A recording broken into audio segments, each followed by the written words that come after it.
안녕하세요. 저는 60대 할머니입니다. 이 나이가 돼도 달라지는 게 별로 없네요. 하루하루 시간이 가기만 바라며 버티고 사는 게 똑같아요. 아침에 눈 뜨면 일하러 가야 하고, 귀찮아도 끼니 챙겨 먹어야 하고, 퇴근하면 무거운 몸을 이끌고 집에 들어가 씻고, 안 졸려도 자고, 나이를 먹어도 달라지는 것 없이 그냥 매일 똑같아요. 힘들고 지루하기만 합니다. 그나마 다행인 건 저는 노후 걱정이 없다는 거예요. 경기도지만 자가 아파트도 하나 있고 이혼한 남편한테 받은 위자료도 있어요. 거기다 현재 일도 하고 있어서 돈 걱정은 안 합니다. 단지 하나 걱정이 있다면 하나밖에 없는 아들놈이 걱정이에요. 아들놈은 올해 나이가 30 중반에 결혼도 하고 자식도 있는데요. 아직도 정신을 못 차려서 철없는 짓만 하고 다녀요. 결혼도 철없을 때 했어요. 군대 제대한 지 얼마 안 된 놈이 어느 날 갑자기 만나는 여자가 임신을 했다면서 결혼을 해야겠다고 해서 한 거예요. 직장도 없는 놈이 말이죠. 그때만 생각하면 아직도 속이 뒤집힙니다. 며느리 될 애는 대학도 안 나와서 식당에서 아르바이트나 하고 있었고 아들놈은 대학도 복학 안 하고 하는 일은 없었으니까요. 도대체 어떻게 결혼해서 애를 키우겠다는 건지 답이 없었죠. 그때 이혼하고 처음으로 제가 먼저 남편에게 전화를 한 것 같아요. 아들 때문에 속상하다고요. 사실 이혼하고 남편은 저를 자주 찾아왔어요. 아들을 보러 왔다는 핑계로 와서 실수라고 제발 용서해달라고요. 하지만 저는 이미 남편에게 정이 떨어질 대로 떨어진 상태라 받아줄 생각이 없었습니다. 남편이 제대로 두 집 살림하다 걸린 건 그때가 처음이었지만 사실 그 전에 사업한다는 핑계로 거래처 사람들이나 친구들이랑 술집을 다니며 접대받은 일은 일일이 제가 말을 하지 않아서 그렇지 수도 없이 많았거든요. 저도 나름 참다 이혼한 겁니다. 그래서 웬만하면 남편을 만나고 싶지 않았어요.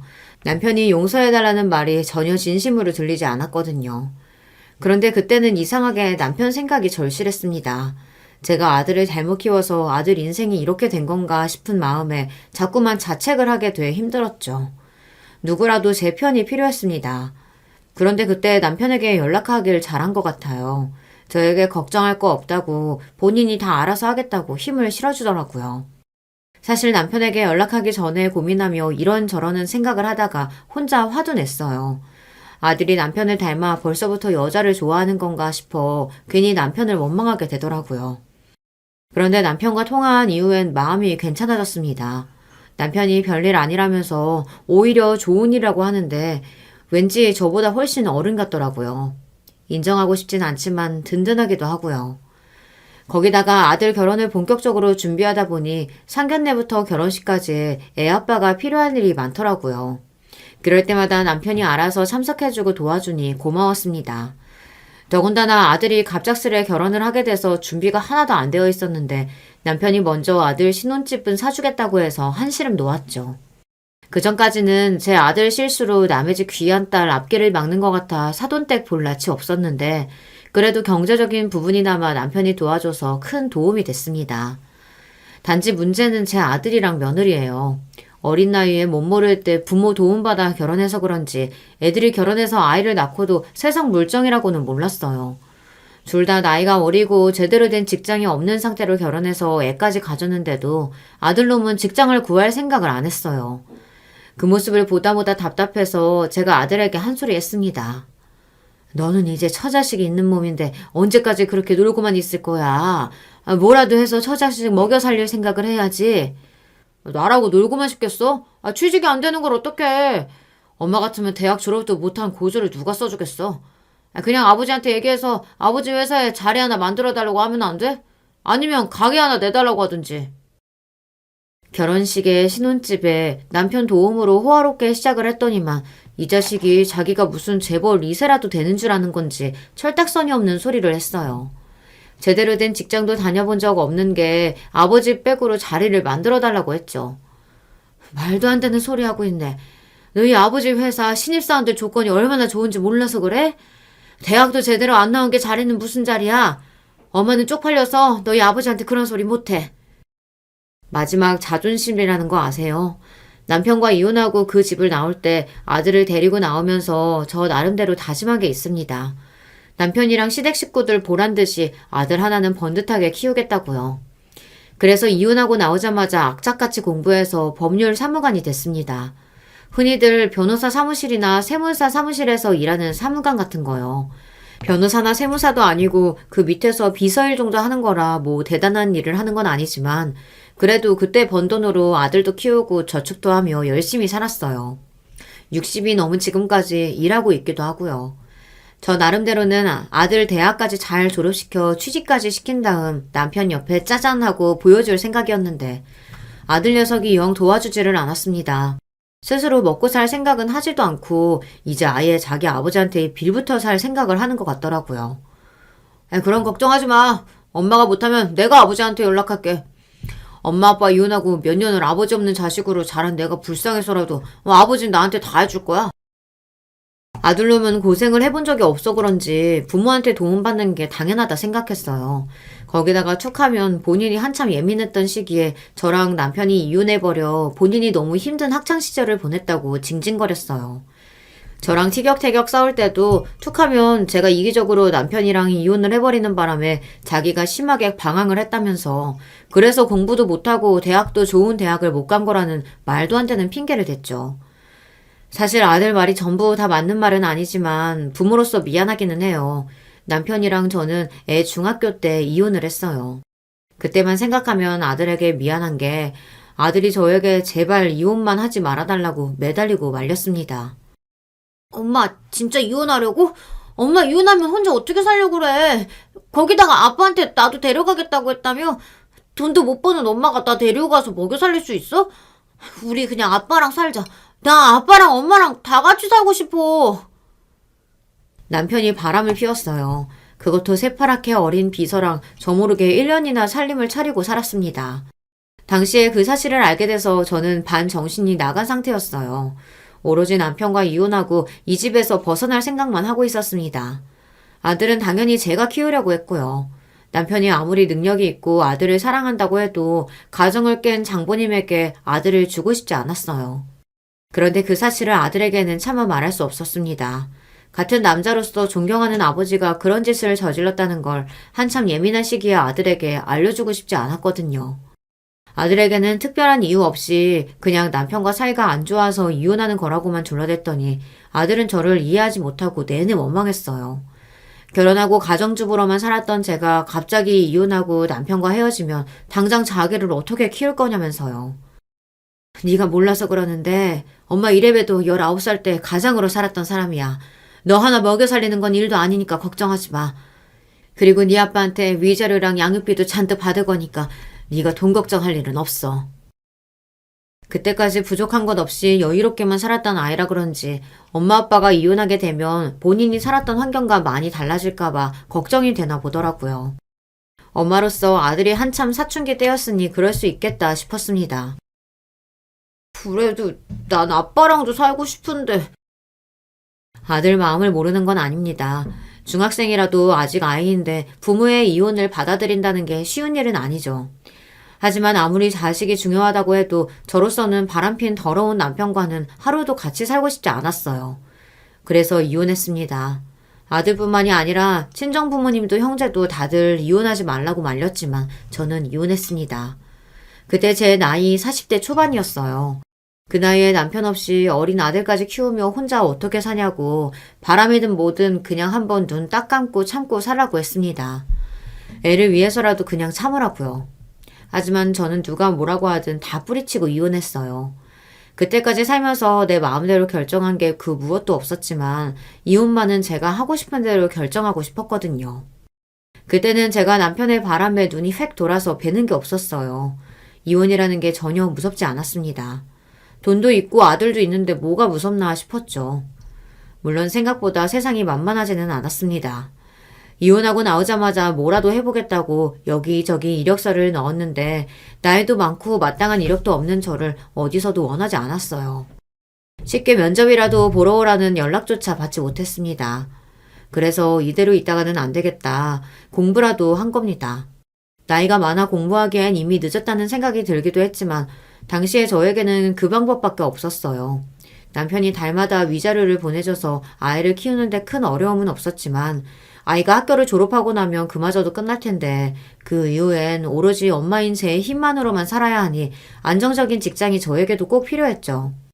그렇게 몇 년을 공부만 하고 일만 하며 앞만 보고 살았습니다. 바쁘고 힘들어도 참을 수 있었던 건 아들이었습니다. 제가 열심히 살다 보면 자연스레 아들도 잘 자라줄 거라고 생각했어요. 그런데 제가 아들을 그냥 너무 애로만 키웠나 봐요. 자기 스스로 할 줄 아는 거라고는 도무지 하나도 없었습니다. 저는 아들을 이대로 뒀다간 정말 남편에게 찾아가 자리를 만들어 달라고 할 것 같아 아들에게 신신당부를 했어요. 아버지가 너 결혼할 때 이만큼 도와준 것도 할 만큼 한 거야. 그러니까 행여 회사니 가게니 쓸데없는 소리 하지 마. 그리고 네 나이가 몇인데 아직도 부모한테 도와달라 말라야. 이제 장가도 갔으니까 엄마도 너한테 신경 안 쓸 거야. 하루빨리 일이나 구해. 아들 결혼식 때는 어쨌든 아들 아버지이니 이래저래 도움을 받았지만 저는 남편과 엮이고 싶지 않았습니다. 그래서 아들에게 단호하게 말했어요. 앞으로 쓸데없는 일로 절대 아버지한테 연락하지 말라고요. 안 그래도 아들 결혼식 때문에 몇 번 봤다고 슬슬 또 친한 척을 하며 자꾸만 연락을 해오는 게 저는 불편했습니다. 거기다가 도움이 필요할 때마다 연락하는 것도 자존심 상하고요. 저는 저대로 남편 없이도 잘 살고 있으니 아들 녀석도 알아서 잘 사는 모습을 좀 보여주길 바랬어요. 제 기대와 달리 문제는 아들뿐만 아니라 며느리도 똑같다는 거예요. 제 욕심인지 몰라도 아들이 좀 모자라면 며느리라도 똑똑하면 좋았을 텐데 며느리라는 애는 아들보다 더 철이 없었어요. 결혼하기 전에 대학도 안 가고 그냥 집에서 놀면서 아르바이트만 간간히 하다가 애를 가져서 결혼한 건 진작 알고 있었는데 며느리로 한 가족이 되고 나니 애가 그냥 철이 없는 정도가 아니라 개념이 없더라고요. 처음에 임신했다고 며느리로 들어왔을 땐 가족이 하나도 아니고 둘이나 생겼으니 그냥 좋았습니다. 그래서 며느리를 딸처럼 생각하려고 했어요. 그런데 가까이서 자주 보다 보니 친해지기는커녕 더 불편하고 멀어지기만 하더군요. 한 번은 이런 일이 있었어요. 어린 나이에 임신한 며느리가 안쓰러워 쉬는 날 가끔 반찬을 싸서 가져다 주고 서울에 갈 일이 있을 때마다 음식을 포장해다 가져다 줬어요. 마음 같아서는 애들 둘 다 나이도 어리고 할 줄 아는 것도 없으니 뭘 좀 배울 때까지는 집에서 데리고 살아야 하나 싶은 생각도 들었지만 요즘 세상에 어떤 며느리가 시어머니와 함께 살고 싶겠어요. 그런 소리 했다가는 괜히 시작도 전에 며느리와 사이가 틀어질까봐 꾹 참고 먹을 것만 자주 날라다 줬습니다. 그런데 아들네 갈 때마다 뭔가 좀 이상하더라고요. 손주가 태어나고 나서는 아들도 철이 좀 들었는지 일을 구해서 나간다는 소리를 들었는데 애들이 생활하는 걸 보니 사치스러워도 너무 사치스러웠습니다. 직장을 구한 지 반년도 되지 않아 며느리가 차를 한 대 뽑았어요. 손주 데리고 다니니 힘들다고 차가 필요하다고 계속 얘기하더니만 비싼 수입차를 샀더라고요. 거기다가 며느리가 들고 다니는 가방부터 해서 입고 다니는 옷들이 예사롭지 않았어요. 명품에는 전혀 문외 아닌 저도 알만한 명품을 며느리가 들고 다니더라고요. 저는 보다 뭔가 이상해서 아들과 며느리에게 물어봤습니다. 도대체 얼마나 대단한 직장을 구했길래 씀씀이가 이렇게 크냐고요. 그러자 아들 며느리가 하는 말이 기가 막혔습니다. 지호 오빠가 말 안 했어요? 저 지호 퇴근하고 나서부터 아버님께 따로 용돈 받고 있는데? 뭐? 용돈이라니.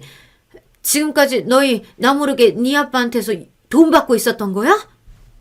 아이 엄마 그게 어떻게 된 거냐면 우리가 얘기한 게 아니라 아빠가 지호 예쁘다고 먼저 주겠다고 한 거야. 굳이 주겠다는데 마다할 이유는 없잖아. 이것들이 도대체 언제부터 둘이 작당을 한 건지 전 남편한테 용돈이라는 명분으로 생활비를 받고 있었더라고요. 심지어 아들이 직장을 구했다는 건 다 뻥이었어요. 전 남편한테 돈을 받았다고 하면 제가 화를 낼 것 같으니 그 사실을 숨기려고 일을 구했다고 한 거더라고요. 뭐야? 너희들이 도대체 뭐라고 했길래 그 인간이 돈을 보내? 너희 제정신이니? 너희 나이가 몇인데 아직도 아버지한테 돈을 받아? 저는 아들과 며느리의 말이 황당해서 그 자리에서 바로 전 남편에게 전화를 걸었습니다. 도저히 아들이고 며느리고 하는 말을 믿을 수 없어 도대체 이 일이 어떻게 된 건지 남편한테 직접 들어야 할 것 같아서요. 그런데 전 남편이 하는 말이 기가 막혔습니다. 손주가 태어나고 얼마 뒤 아들하고 며느리가 전 남편 회사에 찾아가 몇 번이나 같이 밥을 먹었대요. 그러면서 며느리가 아들이 제대로 된 직장도 없고 취직도 못해서 힘들다고 하소연을 했답니다. 남편 성격에 이혼하고 몇 년 동안 못 본 아들이 처자식도 있는데 취직도 못하고 가장 노릇도 못하는 소리를 들었으니 꽤 놀라고 자존심이 상했을 거예요. 그러니 그 자리에서 본인이 용돈을 매달 주겠다고 한 거죠. 애들 나이가 몇인데 당신이 용돈을 줘. 아버지면 아버지답게 취직을 못하면 당장 나가서 일부터 구하라고 혼을 했어야지. 내가 우리 아들한테 그럴 자격이 있나. 나는 계속 용돈 줘도 상관없어. 아버지라고 해준 것도 없는데 그 정도는 해줘야지. 남편도 아들도 며느리도 누구 하나 마음에 드는 사람이 없었습니다. 물론 남편 마음을 모르는 건 아니에요. 하지만 아들이랑 며느리 하는 짓이 밉살스러워서라도 괜히 남편에게 더 화가 나더라고요. 남편은 아버지로서 해준 게 없으니 돈으로라도 보상하고 싶다고 했어요. 이 상황이 저는 너무 짜증나고 화가 나는데 다들 오히려 저를 이상한 사람 취급했죠. 거기다가 아들은 말도 안 되는 소리까지 했어요. 엄마, 이왕 이렇게 된 거 그냥 아버지랑 다시 합치면 안 돼? 아니, 보니까 아버지도 혼자라 외로운 것 같던데 둘이 같이 살면 좋잖아. 아들은 제 속도 모르고 다시 자기 아버지랑 합치라고 했어요. 나이 먹고 혼자 사는 아버지가 불쌍하다고요. 모르는 소리 하고 있네.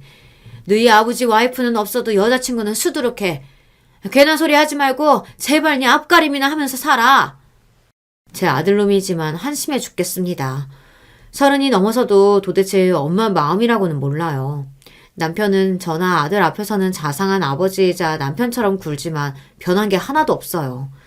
남편은 저랑 이혼하고 난 뒤 재혼은 안 했지만 그 후로도 연애를 얼마나 했는지 유명하더라고요. 60이 넘은 나이에도 말로는 친구라지만 주변에 만나는 여자도 꽤 많은 것 같고요. 만약 남편이 전과 달라졌다고 해도 다시 만날 생각이 있는 건 절대 아니었지만 남편은 변한 게 없었어요. 여전히 여자라면 사족을 못 쓰는 인간이었습니다. 제가 가끔 아들리로 연락을 하면 꼭 주변에 여자가 있는 것 같더라고요. 그런 걸 보면 재벌을 개 못 준다고 여자가 한둘이 아닌 것 같았습니다. 그럴 때면 아들 이야기를 하다가도 전화를 그냥 끊어버리고 싶어졌어요. 제가 이 나이에 전 남편에게 아들 얘기해서 뭐하나 싶어서요. 차라리 안 보고 살 때가 나았지. 손주가 태어나고 나서 돌잔치다 뭐다 해서 아들이 자꾸만 전 남편을 초대해요. 그렇게 한 번씩 만나다 보니 괜히 더 화가 나고 심란하고 그러더라고요. 혼자 사는 게 한 번도 쓸쓸하다고 느낀 적이 없었는데 꼭 전 남편을 만나고 오면 괜히 더 외롭고 그랬습니다. 제 인생이 원래 이래요. 누구 하나 제 편이 없고 항상 혼자입니다. 어릴 때부터 그랬습니다. 같은 딸인데도 부모님은 저보다 동생을 더 예뻐했어요. 저에게는 국민학교에 들어가면서부터 뭐든 혼자 다 알아서 하라고 했어요. 학교도 혼자 가라, 밥도 혼자 챙겨 먹어라, 잠도 혼자 자라. 하지만 동생은 학교에도 데려다주고 밥도 챙겨주고 잠도 어머니와 함께 잤습니다. 심지어 저에게는 용돈이라고 돈 한 번 준 적이 없어요. 그래서 아주 어릴 때부터 여기저기 일을 하고 다니며 제가 쓸 돈은 제가 벌었습니다. 하지만 동생은 어디서 돈이 나는지 친구들이랑 간식도 사서 먹고 연필이며 스케치북도 떨어지지 않고 항상 있더라고요. 궁금해서 동생에게 돈이 어디서 났냐고 물으면 아버지가 주셨다고 했어요. 어릴 때부터 워낙 차별이 익숙했던 저는 그럴 줄 알았다 싶었지만 저도 사람인지라 한 번씩은 억울해서 어머니나 아버지에게 왜 나는 동생같이 똑같이 안 해주냐고 나도 용돈 받고 싶고 어머니랑 같이 자고 싶다고 했어요. 그런데 제가 아무리 울고불고 해도 부모님은 오히려 저를 나무랐습니다. 언니가 돼서 왜 그러냐고 철이 없다는 소리만 들었어요. 그뿐만이 아니에요. 공부는 제가 더 잘했는데도 대학은 동생만 보내줬어요. 제가 대학에 가겠다고 했을 때는 여자애가 무슨 대학이냐고 집안 사정 생각해서 취직부터 하라고 했습니다. 그런데 동생은 제가 벌어온 돈으로 과외도 시켜주고 대학까지 보내줬어요. 억울하고 속상해서 부모님께 화를 내고 소리를 지르면 어머니 아버지는 저를 독하고 유난한 애로 여겼습니다. 계집애가 저렇게 드세서 나중에 누가 데려갈지 고생 좀 하겠다. 누가 아니래요. 하나밖에 없는 동생한테 주는 것도 저렇게 아까워하니 앞으로 우리 죽으면 자기 동생이나 챙기겠어? 내가 쟤를 챙기긴 왜 챙겨? 엄마 아빠가 그렇게 끼고 키웠으니까 앞으로 평생 끼고 키워야지. 에휴, 저 독한 년 말하는 것 좀 봐. 아주 바늘로 찔러도 피 한 방울 안 나오게 생겼다니까. 어릴 때부터 좋은 소리라고는 못 듣고 자라다 보니 도대체 내가 뭘 잘못한 건지 아니면 내가 이 집의 친딸이 아니기라도 한 건지 의심까지 있습니다. 그 정도로 평생 외로웠어요. 그래도 결혼만 하면 제 인생이 좀 필 줄 알았습니다. 어려서부터 부모님께 사랑도 못 받고 가난한 집안에 치가 떨릴 정도로 질리다 보니 그나마 돈이라도 있으면 가족 간에 싸울 일도 없고 화목하게 살 줄 알았거든요. 그래서 결혼할 남자를 고를 때 오로지 돈만 보고 결혼했어요. 이제 와서 이런 말 하면 전 남편이 기분 나쁘겠지만 사실 전 남편은 돈 말고는 볼 게 없는 사람이었거든요. 당시에 여자 나이 26살만 돼도 집안에서 노처녀라고 난리칠 때라 저는 25살부터 급하게 선을 봤어요. 거의 3달 동안 매주 봤다고 해도 과언이 아니에요. 매주 새로운 남자를 만나는데도 별다를 게 없더군요. 누구 하나 마음에 쏙 드는 사람이 없었어요. 나이는 한 살 한 살 먹는데 언제까지 허송세월 보낼 생각이야? 괜히 이 남자 저 남자 재지 말고 그냥 대충 한눈 골라서 시집가. 너 문구적거리는 사이에 네 동생 남자친구한테 차 얘기라도 하면 어쩌려고 그래? 지금 시대 같으면 있을 수도 없는 일이지만 그때는 도대체 왜 그랬나 몰라요. 여자가 시집가서 살아봐야 좋은 거 하나도 없는데 부모님들은 딸을 시집 못 보내 아주 안달이었습니다. 제 밑에 여동생이 하나 있는데 걔는 오래 사귄 남자친구가 있었어요. 남자친구네 집안에서는 계속 결혼하라고 야단이었는데 우리 집에서는 무조건 순서대로 시집을 보내야 한다고 저부터 보내고 동생을 보내겠다고 하셨죠. 저야 당연히 그냥 동생부터 시집 보내라고 했죠. 난 시집 못 갈 것 같다고요. 남자친구 있는 사람부터 먼저 보내면 되지. 결혼 그게 뭐가 그렇게 급한 거라고 순서대로 못 보내서 난리예요. 전혀 저거 말하는 것 봐라. 우리 집에 뭐가 있냐? 딸년들이라고 제대로 된 게 없으니 나이라도 어릴 때 후딱 해치워버려야 입이라도 하나 줄일 거 아니야? 나이 먹어봐라. 어느 집에서 너 같은 년을 데려가겠어? 어머니도 어머니지만 저는 지금도 돌아가신 아버지 사진을 보면 눈이 질끈 감아져요. 어떻게 자기 자식한테 2년 전년 그렇게 욕을 하는지 어려서부터 들었는데도 그 소리에 면역이 안 돼 들을 때마다 심장이 뛰었어요. 반면 동생에게는 욕 한 번 하는 걸 못 봤습니다. 저에게만 그랬어요. 지금 같으면 욕하지 말라고 나도 이름 있다고 반항이라도 하겠지만 그때는 세상에서 아버지가 제일 무서워서 욕을 먹어도 말대꾸 한 번 못했습니다. 그래서 결혼한 이후에는 친정부모님과 거의 왕래 없이 대면대면 지냈어요. 부모님이야 시집까지 보내줬으니 본인들이 할 일은 다 했다 싶었는지 부잣집에 시집간 저에게 은근 바라는 게 많았지만 저는 아무것도 도와드리고 싶지 않았어요. 이런 소리 매정하게 들릴 수 있지만 사실 태어나서 지금까지 살면서 부모님이라고 저를 이 세상에 태어나게 해준 거 말고는 해준 게 하나도 없었어요. 결혼할 때만 해도 민망했던 게 친정에서 하나도 도와주질 않았어요. 그나마 제가 직장 다니며 조금씩 모아놓은 돈이라도 없었으면 시집도 못 갔을 거예요. 25살 됐을 때부터 그렇게 시집가라고 성하더니만 돈도 없으면서 도대체 무슨 배짱으로 시집가라고 내몬 건지 이해가 안 되더군요. 거기다가 더 이해가 안 되는 건 여동생 결혼할 때였어요. 친정아버지는 너무도 당연하게 저더러 돈 좀 해주라고 했습니다. 하나뿐인 동생 시집 가는데 언니가 돈 1,000만 원은 해줘야 하는 거 아니냐고요. 시집 잘 간 언니 덕 이럴 때 보는 거지. 언제 보냐? 우리는 죽었다 깨어나도 돈 없으니까 네가 네 동생 시집 좀 호화스럽게 보내줘. 우리 막내 그래야 시댁에 가서 기 안 죽고 살지. 아버지의 말이 기가 막혔습니다. 그렇게 딸내미 시댁에 기 죽고 살까 걱정하시는 분이 제가 시집 갈 때는 어쩜 그럴 수가 있었나 싶어서요. 아버지는 참 염치도 없으시네요. 나 시집 갈 때는 밥솥 하나 안 사서 보냈으면서 이제 와서 영민이는 나더러 시집 보내라고요? 에이, 너야 네가 알아서 벌어놓은 돈도 있었고 이 서방이 워낙 돈이 많았잖아. 네가 걱정할 게 뭐가 있어? 남편이 돈이 많으면 뭐래요. 내 돈도 아닌데. 나 시집 올 때 아무것도 해온 거 없어서 지금도 남편이고 시댁 눈치 보여서 이 집에서 10원 한 푼도 마음대로 못 써요. 그러니까 영민이 시집은 아버지가 알아서 보내세요. 돈이 문제가 아니라 최소한 아버지고 어머니고 동생이랑 차별만 안 하고 키웠어도 제가 이 정도로 하지는 않았을 겁니다.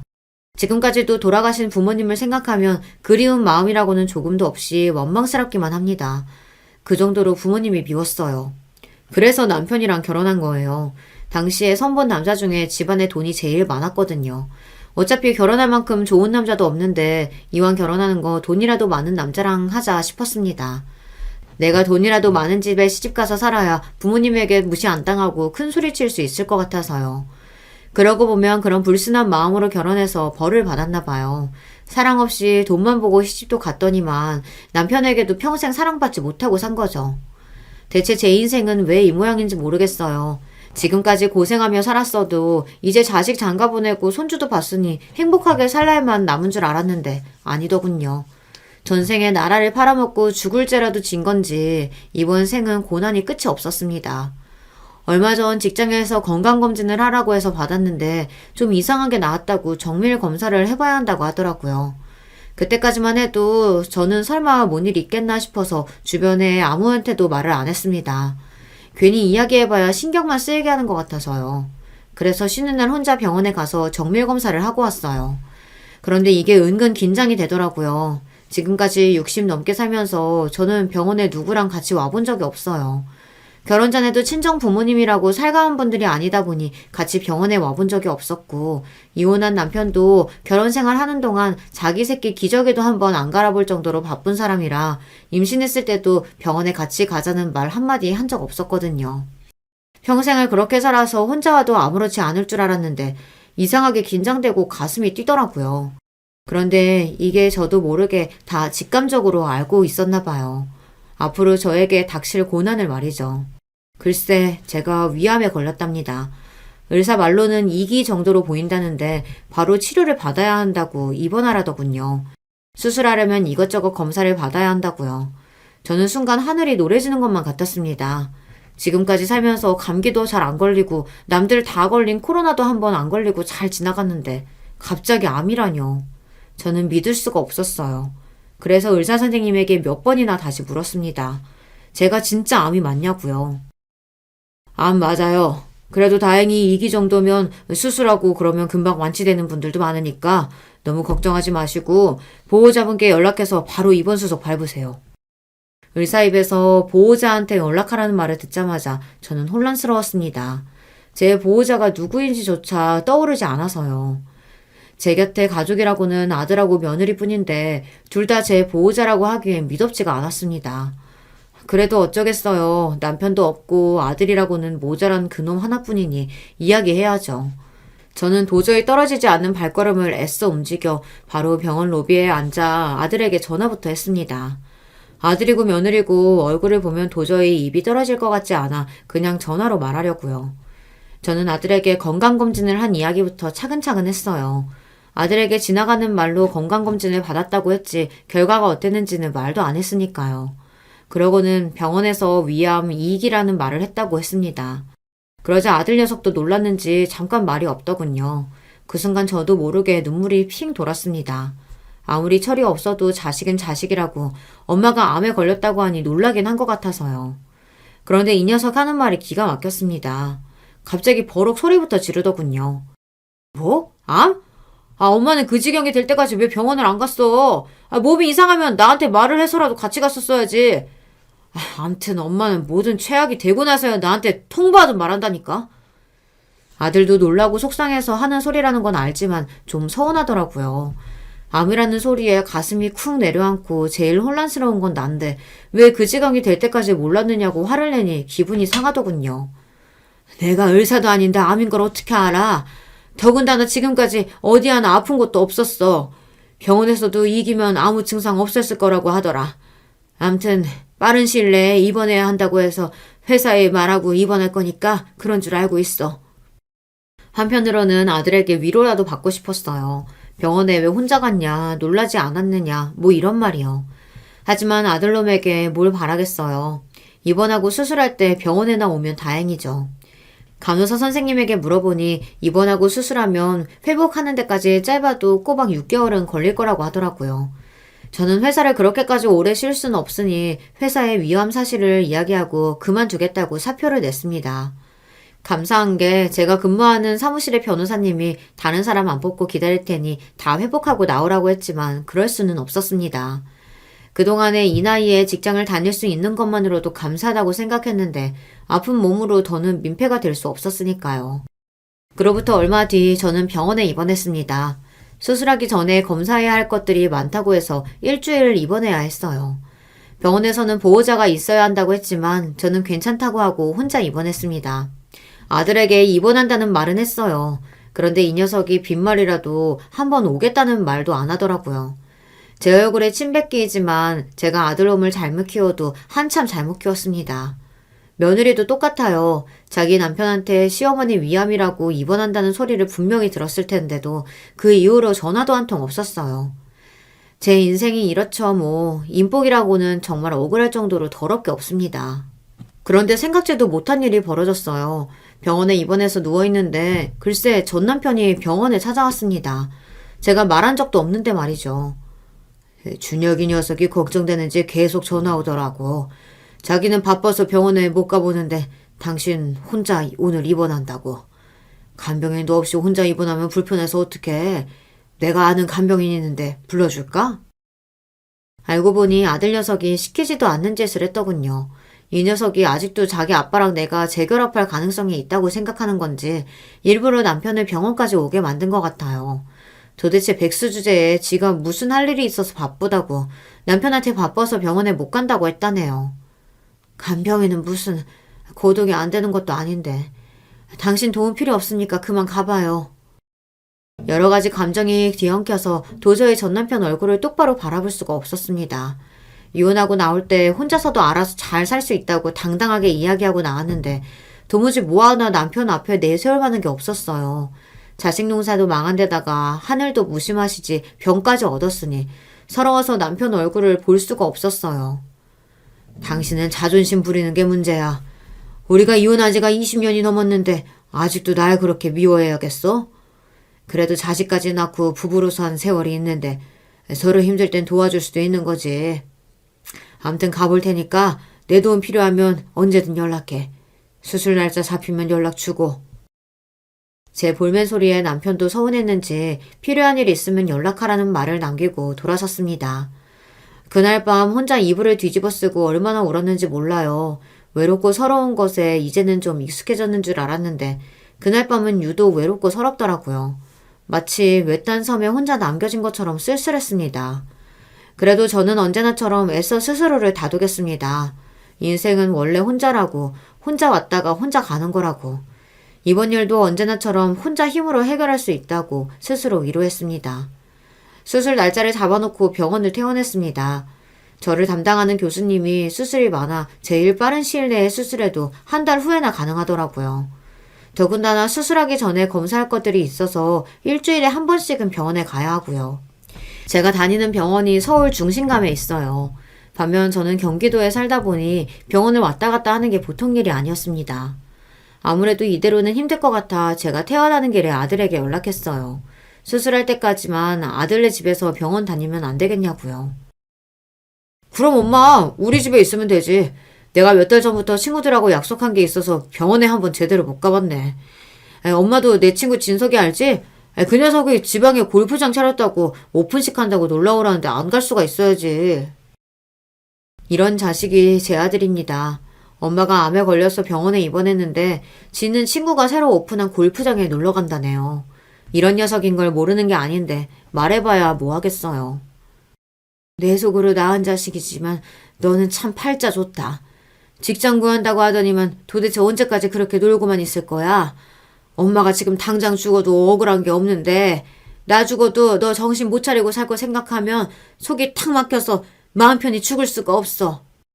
아이 엄마는 왜 또 죽는다는 소리를 해. 내가 병원에 안 가서 삐졌어? 그래도 내가 나 대신 아빠 보냈잖아. 주변에서 다들 그러는데 여자는 나이 들면 자식보다 자상한 남편이 있는 게 더 낫대. 아빠는 자상한 데다가 돈도 많잖아. 엄마 암이라고 했더니만 아빠가 무지 걱정하더라고. 이 김에 아빠랑 잘해봐. 병원에서 암 진단까지 받고 수술한다고 오늘 내일 하는 엄마한테 재혼하라는 아들놈을 어떻게 하면 좋을까요? 말도 안 되는 소리 좀 작작하고 제발 철 좀 들어 이 녀석아. 알았어. 또 잔소리한다. 나 오늘 밤에 서울 올라가니까 먼저 집에 가 계세요. 그래도 아들놈이 나름 병원에 안 와본 게 미안하긴 했는지 웬 말로 군말 안 하고 자기네 집으로 오라고 하더라고요. 저는 오랜만에 아들네 집에 가는 거라 신경이 쓰여 가는 길에 백화점과 마트에 들려 이것저것 샀습니다. 아들 며느리가 좋아하는 소고기랑 손주 녀석 장난감이랑 옷도 잔뜩 샀어요. 이래저래 서운한 게 많다고 해도 자식이다 보니 또 오랜만에 얼굴 본다고 기분이 좋더라고요. 그런데 제가 생각해도 저는 바보 병신이 맞았어요. 자식이고 남편이고 누구 하나 저를 생각하는 사람이 없다는 걸 누구보다 잘 알면서 뭘 기대하고 아들네 집에 갔는지 모르겠어요. 아들네 집에 도착해 초인종을 눌렀더니 현관에 나온 며느리가 저를 보자마자 무슨 못 볼 걸 보기라도 한 사람처럼 미간을 구겼습니다. 그러더니 저에게 대뜸 하는 말이 연락도 없이 무슨 일이냐고 하네요. 그 소리를 듣는데 저도 모르게 욱했습니다. 암 판정을 받고 병원에 입원했다가 곧 수술을 앞둔 시어머니를 몇 달 만에 보는 며느리가 할 말인가 싶어서요. 세아가, 너는 CMU를 몇 달 만에 처음 보면서 그런 소리가 나오니? 준혁이가 전화 안 했어? 나 수술할 때까지 당분간 너희 집에 있기로 했다. 저도 워낙 눈치가 있는 사람이라 며느리 집에 아무 때나 드나드는 사람이 아니에요. 시어머니라고 며느리한테 시도 때도 없이 전화하지도 않고요. 앞으로 한 달은 꼬박 병원으로 서울에 올 일이 많으니 아들 며느리를 최대한 귀찮게 하지 않으려고 했는데 아들이고 며느리고 하는 짓을 보니 저도 눈치만 볼 수가 없겠더라고요. 엄마로서 시어머니로서 한 번쯤은 자식들에게 기대고 싶었습니다. 그래서 애써 더 당당하게 며느리에게 이야기했어요. 그런데 순식간에 며느리 얼굴이 어두워졌습니다. 그러더니 저에게 들어오라는 말도 한마디 안 하고 핸드폰을 들고 방으로 들어가 버리더군요. 저는 며느리의 행동이 괘씸해서 빠르게 며느리의 뒤를 따라갔습니다. 방으로 들어간 며느리는 곧바로 아들에게 전화를 건 것 같더군요. 그러더니 한다는 말이 가관이었어요. 나한테 상의 한마디 없이 어머님더러 집에 오라고 하면 어떡해. 당신 암도 옮을 수 있다는 거 몰라? 짜증나게. 다짜고짜 집으로 쳐들어오면 어쩌자는 거냐고.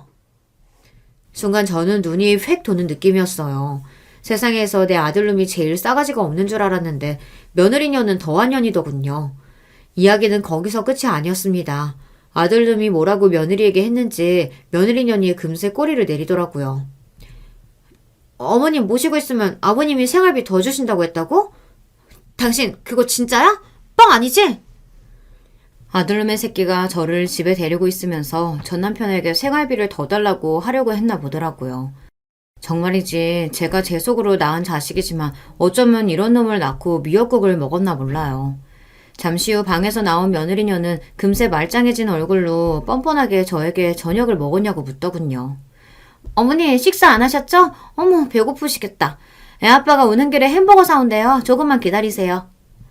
며느리의 말에 저는 순간 콧방귀가 흘러나왔습니다. 하는 짓이 정말 소름 돋게 짜증나서요. 이것들이 평생 자기 손으로 돈 벌어서 살 생각은 안 하고 저나 남편한테 빌부터 살 생각만 하니 분노가 끓어오르더군요. 너 지금 햄버거라고 했니? 지금 시간이 몇 시인데 저녁도 안 차린 거야? 더군다나 다음 달이면 암 수술하는 사람한테 햄버거라니? 됐다 됐어. 네가 개념 없이 구는 게 어디 하루 이틀이니? 난 안 먹고 그냥 잘 거니까 작은 방에 이불이나 좀 가져다 줘라. 저는 며느리와 아들의 통화 내용을 들은 순간 다 포기하고 싶다는 생각이 들었어요. 네가 자식을 그렇게 키워놓고 살 자격이 있나 싶기도 하고 저런 소리를 들으면서까지 살아야 하나 라는 생각도 들더라고요. 그래서 며느리에게 좋은 말이 나가지 않았습니다. 사실 말도 섞고 싶지 않았습니다. 그런데 며느리는도 제 말에 기분이 상했는지 바로 토를 달더군요. 어머니 지금 말 다 하셨어요? 저도 애 보느라고 밥 먹을 시간도 없이 바쁜데 지금 백수 남편 저녁 안 차려놨다고 시집살이 시키시는 거예요? 며느리가 말대꾸하자 저는 오히려 잘됐다 싶더군요. 이왕 이렇게 된 거 저도 며느리에게 쌓인 말을 다 해야겠다 싶었어요. 너 말 한 번 잘했다. 너 우리 집에 시집와서 며느리라고 도대체 한 게 뭐가 있니? 나도 내 아들놈 영 변변치 않아 네 눈치 본다고 봤는데 아무리 그래도 넌 해도 너무해. 지금까지 네가 아무리 개념 없이 굴어도 어려서 몰라서 그런 거겠지 하고 넘어갔다. 그런데 너도 이제 30 다 됐고 애도 어린이집 다닐 정도로 컸잖아. 근데도 시애미가 병원에 입원해 있는 동안 어떻게 전화 한 번 안 할 수가 있어? 거기다가 몇 달 만에 집에 찾아온 시애미더러 뭐? 연락도 없이 와? 그게 할 말이니? 저도 제가 그렇게 화가 많은 사람인지 그날 처음 알았어요. 그동안 할 말이 있어도 꾹꾹 참고만 있었는데 펑 하고 터지더라고요. 그런데 제 말에 가만히 있을 며느리가 아니었어요. 바로 표정이 바뀌더니만 인상을 팍 구기더군요. 짜증나. 그래서 뭐 어쩌라고요. 처음부터 나 개념 없는 줄 알고 참고 살았으면 계속 참고 살면 되지. 왜 죽을 때 돼서 괜히 난리예요? 왜요? 죽을 때 되니까 억울해서 괜히 나한테 화풀이라도 하는 거예요? 며느리 말에 순간 저는 제 두 귀를 의심했습니다. 얘가 제정신인가 싶어서요. 저는 무슨 며느리가 아니라 동네 양아치랑 대화하는 줄 알았습니다. 순간 너무 황당해서 말문까지 막혔어요. 뭐야? 너 지금 말 다 했어? 아니요, 다 못했어요. 어머니야말로 몸도 성치 않은 분이 말도 없이 이렇게 다짜고짜 며느리 집에 쳐들어오는 게 어딨어요? 지금 나더러 안 걸린 시어머니 뒤치다꺼리 하라는 거잖아요. 이래서 며느리는 남이라는 소리를 하는 건가 봐요. 며느리가 아무리 철없고 생각이 모자라도 저는 제 자식이랑 살아주니 고마워서 딸처럼 생각하려고 많이 참고 노력했어요. 그런데 며느리는 제가 마냥 귀찮고 짜증나는 존재였나 보더라고요. 저는 이러다간 며느리 앞에서 제대로 말도 못하고 눈물까지 흘리게 될 것 같아 도망치듯 작은 방으로 들어와 문을 쾅 닫고 이불을 뒤집어 쓰고 누워버렸습니다. 이대로 계속 며느리와 이야기하다간 서로 머리끄댕이라도 잡고 싸우게 될 것 같아서요. 잠시 후 아들이 들어오는 소리를 들었지만 저는 모르는 척 자는 척 했습니다. 이런 상황에서 아들이랑 이야기해봐야 좋은 말이 나가지 않을 것 같아서요. 저는 밤새 잠도 못 자고 뒤척였습니다. 그러고는 혼자 허공에 대고 욕까지 했어요. 그러다 울었다 별별 쇼를 다 했습니다. 그러다가 번뜩 남편 생각이 났어요. 순간 저는 이상하다 싶었습니다. 인생에서 제가 가장 초라하고 서럽다고 느껴진 순간에 어째서 이혼한 전 남편이 떠올랐나 싶어서요. 결국은 저는 참지 못하고 해가 뜨자마자 전 남편에게 전화를 걸었습니다. 그러고는 서러움에 벅차 핸드폰에 대고 꺼이꺼이 서럽게 울었어요. 그러자 이내 걱정 어린 목소리에 남편이 도대체 무슨 일이냐고 물었습니다. 왜 그래? 무슨 일 있었어? 병원에서 무슨 소리 들은 거야? 치료가 힘들대? 제 울음소리에 놀란 남편은 병원에서의 일이 잘못된 건가 싶었는지 진심 어린 목소리로 저를 걱정해줬어요. 남편의 다정한 목소리를 듣는 순간 저는 더 서러워서 눈물이 멈추지를 않았습니다.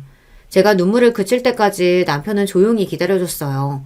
그리고 제가 눈물을 그치자 그제야 왜 그러냐 무슨 일이 있는 거냐 다시 한번 물었습니다. 지금 생각해도 그날은 제가 왜 그랬는지 모르겠는데 순간 누구라도 제 편을 들어줬으면 좋겠다는 생각에 남편에게 그 전날 며느리와 있었던 일을 그대로 다 이야기했어요. 그리고 그동안 아들과 며느리에게 화가 나고 서운했던 일들까지 하나도 빠뜨리지 않고 다 말했어요. 그러자 남편이 흥분해서 소리를 질렀습니다. 뭐? 이놈의 새끼가 나한테는 자기 엄마한테 세상에서 제일 가는 효자인 것처럼 굴더니만 지금까지 나한테 돈 뜯어가려고 알랑방귀 끈 거구만. 이놈의 연년들을 그냥. 제 이야기에 남편은 저보다 더 흥분해서 화를 냈어요. 그러더니 잠시 후 믿을 수 없는 일이 벌어졌습니다. 전화를 끊자마자 남편이 아들네 집에 쳐들어왔어요. 갑작스러운 전 남편의 등장에 아들도 며느리도 깜짝 놀라 쏜살같이 현관으로 뛰어나갔어요. 제가 왔을 때와는 180도 다른 모습이었어요. 전 남편은 혼자가 아니었습니다. 웬 정장을 잘 차려입은 남자와 함께 왔는데 전 남편의 변호사라고 하더군요. 아버님, 이른 시간에 웬일이세요? 미리 연락 주셨으면 제가 아침상이라도 차려뒀을 텐데. 아버님 하면서 콧소리를 내는 며느리의 모습에 저는 금방이라도 구역질이 날 것 같았습니다. 그때였어요. 며느리와 아들의 어깨를 세게 밀치고 거실로 들어온 전 남편은 바깥은 소리 하지 말고 다 여기 앉으라고 큰 소리를 쳤습니다. 그리고 잠시 뒤 남편과 함께 온 변호사가 생각지도 못한 이야기를 했어요. 오늘부로 대표님께서 유언장을 수정하셨습니다. 아드님과 며느리에게 주식 양도하기로 한 건 없던 일로 하시기로 했습니다. 아빠, 이게 무슨 소리야? 나한테 주식 주기로 했잖아. 그거야. 네가 네 엄마한테 최선을 다하는 아들이었을 때 얘기지. 앞으로 네 엄마는 내가 직접 알아서 챙길 거니까 너희들은 신경 꺼라. 아버님, 애초에 그런 이야기는 없었잖아요. 지금이라도 한 번만 더 기회 주시면 저희가 어머님 모시고 살게요. 그러니까 유언장 고치지 말아주세요. 저는 전혀 모르는 이야기였습니다. 알고 보니 전 남편 회사가 주식 상장을 한다네요. 그 사실을 어떻게 알았는지 아들 녀석과 며느리 년도 남편에게 알람방귀를 끼워 주식을 받기로 했었답니다. 아들 새끼나 며느리 년이나 남편이랑 그런 이야기를 해놓고도 저한테는 일절 말이 없었어요. 어쩌면 저에게 일부러 말을 안 했는지도 몰라요. 제가 알면 남편에게 주식이고 뭐고 주지 말라고 할 게 뻔하니까요. 남편은 아들이고 며느리고 저에게 살뜰하게 잘하는 줄만 알았답니다. 아들이고 며느리고 전 남편을 만날 때마다 저와 잘 지내고 잘 챙기고 있다고 했나 보더라고요. 남편은 그래서 아들과 며느리에게 용돈도 주고 주식도 나눠주려고 했대요. 본인이 남편으로서 저에게 못한 걸 아들과 며느리가 대신해주는 것 같아 고마워서요. 그 소리를 들으니 저는 더 소름이 돋았습니다. 아들 며느리가 뒤에서 남편을 가지고 놀았다는 게 너무 황당해서요. 그 이후로 많은 게 변했습니다. 아들과 며느리가 그 자리에서 무릎까지 꿇고 싹싹 비는 바람에 마음이 약해진 남편은 아들 며느리가 남은 세월 동안 저에게 잘해서 저의 인정을 받으면 주식을 나눠주겠다고 유언장을 바꿨어요. 그러다 보니 아들 며느리는 그날 바로 저에게 자신의 집으로 들어오라고 했어요. 앞으로 제 병간호를 자기들이 하겠다고요. 저는 당연히 거절했습니다. 돈만 보고 부모에게 잘하겠다고 달려드는 자식들은 필요 없었으니까요. 반면 남편은 저에게 좀 놀라다가 못 이기는 척 자식들 집에 들어가 편하게 살래요. 그러면 본인이 돈 걱정을 안 하고 살게 해주겠다고요. 저는 이놈이나 저놈이나 마음에 안 들어 죽겠습니다. 여러분들 생각은 어떠세요? 60 넘어 암에 걸린 여자가 자식도 없고 돈도 없이 사는 건 아무래도 더 불쌍해 보이니 남편 말대로 못 이기는 척 아들네 들어가 떵떵거리며 사는 게 좋을까요? 사실 저는 내키지 않습니다. 하루를 살다 죽더라도 제 집에서 마음 편히 살고 싶어요. 저는 최근 암수술을 마치고 항암과 방사선 치료를 하고 있습니다. 하루가 다르게 몸도 쇠약해지고 힘들어요. 아들과 며느리는 하루가 멀다 하고 찾아와 귀찮게 합니다. 저는 아직도 모르겠어요. 저런 것도 자식들이라고 용서를 해줘야 하나 싶어서요. 여러분들이 보시기에는 제가 어떻게 하는 게 좋을 것 같은지 판단하셔서 여러분들의 의견 댓글로 남겨주세요. 하나하나 확인해 보겠습니다. 기나긴 제 인생 이야기 들어주셔서 감사해요. 여러분들은 언제나 건강하시고 행복하시길 바랄게요. 여러분 안녕하세요. 저는 지방 사는 60대 여자입니다. 오늘은 저한테 일어났던 사연을 제보하려고 해요. 인생을 아주 오래 살지는 않았어도 환갑이 지나니까 확실히 경험이 많아졌습니다. 예전에는 저한테 이런 날이 올 거라고는 전혀 상상하지 못했습니다. 사연 없는 삶이 없다고 하는데 저는 제가 생각해도 인생의 굴곡이 매우 심했거든요. 도대체 어떤 일이 있었는지 궁금하시죠? 그럼 바로 시작하겠습니다. 저는 고아여서 부모의 얼굴도 모르고 자랐습니다. 그냥 제 인생의 첫 기억 자체가 보육원이에요. 시대가 시대인 만큼 다들 어려웠던 상황이었습니다. 고등학교도 나오지 못한 저는 중학교를 졸업하고 바로 일을 시작했어요. 바닷가에 살았는데 생선을 잡은 배가 들어오면 그 배에 가서 생선을 분류하고 식당에 가서 심부름하는 일을 했습니다. 다들 어려웠던 시절이라 배가 고픈 것은 너무 일상이었어요. 열심히 뭐라도 일을 해야 배고프지 않고 먹을 수가 있었습니다. 그렇게 저는 고등학교도 다니지 않고 일부터 시작했어요. 그러다 저는 동네에서 가장 부잣집의 아들과 사랑에 빠졌습니다.